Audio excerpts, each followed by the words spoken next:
saatnya kita kerja dari rumah, belajar dari rumah, ibadah di rumah. Sahabat Rumah Belajar, apa kabarnya? Semoga dalam keadaan sehat dan tanpa kekurangan satu apapun. Saya, Muhammad Wahyu Rijal dari SMPN 1 Singkup, Kecamatan Singkup, Kabupaten Ketapang, Provinsi Kalimantan Barat, ingin berbagi praktik baik yang telah kami lakukan. Pandemi COVID-19 yang menyerang bumi di tahun 2020 ini memaksakan terjadinya proses physical distancing, sehingga kegiatan belajar mengajar harus dilakukan di rumah, seperti yang dikuatkan oleh Surat Edaran Menteri Pendidikan. Pada kegiatan belajar mengajar yang dilakukan secara tradisional, secara tatap muka harus dilakukan, padahal itu akan menyebabkan penularan virus yang begitu masif. Untuk mencegah hal itu terjadi, maka kegiatan belajar mengajar harus dilakukan secara daring. Model pembelajaran yang akan kami lakukan dengan model SOLE, kepanjangan dari Self-Organized Learning Environment, yang menitikberatkan proses kegiatan belajar mandiri dengan menggunakan internet dan juga perangkat pintar lainnya. Adapun langkah-langkah dalam pembelajaran SOLE, yang pertama adalah question, kemudian investigasi, dan yang ketiga adalah review. Adapun langkah-langkah yang kami lakukan, yang pertama yaitu menentukan apa dan dengan cara apa pembelajaran secara online itu berlangsung. Yang kedua, kami merancang serta dalam bentuk apa penilaian berlangsung. Ketiga, mengkomunikasikan aturan main pada siswa dalam pembelajaran online. Yang keempat, langkah berikutnya yaitu membuka Google Classroom. Beginilah tampilan pertama dari Google Classroom. Langkah yang pertama dalam melakukan Google Classroom yaitu pertama kita akan menyapa. Nah, jadi ini. Kemudian yang kedua yaitu kita melakukan mengisi daftar hadir. Nah, jadi siswa diberikan daftar hadir yang akan mereka isi. Nah, jadi kemudian berikutnya kita memberikan rangsangan pertanyaan mendasar dari awal kegiatan. Kita akan memberikan sumber-sumber belajar yang akan digunakan. Ya, jadi ini jadi ruang belajar. Karena kalau mereka diizinkan mengambil dari sumber yang lain karena mereka masih SMP, maka daya verifikasi mereka terhadap suatu data itu terbatas. Adapun materi-materi yang kita bisa berikan dari link rumah belajar, yang pertama itu adalah BSE atau buku sekolah elektronik.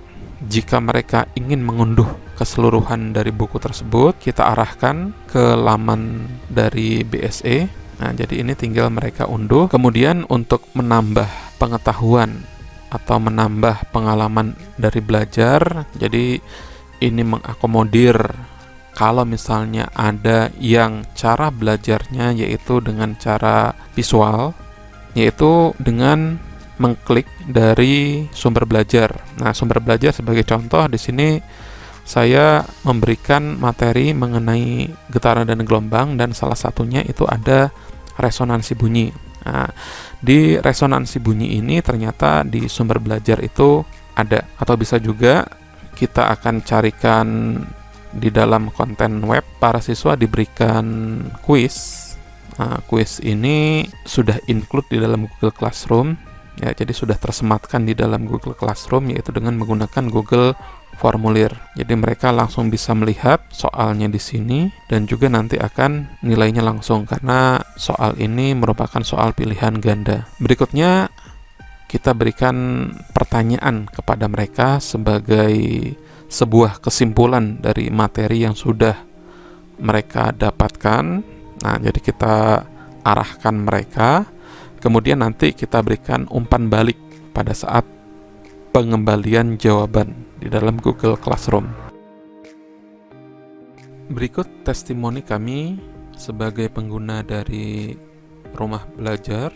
Kita tahu bahwa pembelajaran itu kini tak hanya harus di dalam kelas, berseragam rapi, atau berlangsung dari pagi sampai siang hari, dan mendudukkan guru sebagai penguasa absolut sumber belajar.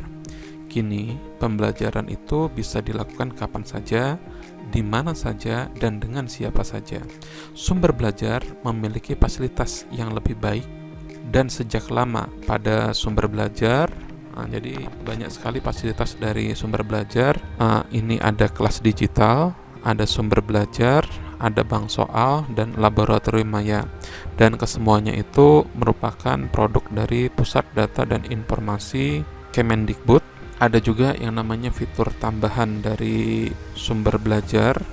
Fitur tambahannya itu berupa peta budaya, buku sekolah elektronik, wahana jelajah angkasa, karya bahasa dan sastra, dan untuk guru ini ada namanya pengembangan keprofesian berkelanjutan. Seperti yang kita ketahui, kalau untuk di pelajaran IPA yang saya ampu, saya sering mengunduh buku sekolah elektronik, dan juga kalau di dalam pelajaran tata surya, saya membawa siswa-siswa saya untuk membuka wahana jelajah angkasa. Dan juga sering kami gunakan yaitu laboratorium maya. Login dengan menggunakan portal belajar ini sangat mudah sekali. Kita bisa login dengan email yang kita miliki, ataupun bisa dengan menggunakan akun Google dan juga akun Facebook. Demikian pemaparan praktik baik yang kami lakukan. Semoga Tuhan Yang Maha Esa meridhai langkah kita, dan semoga saja COVID-19 ini dapat berakhir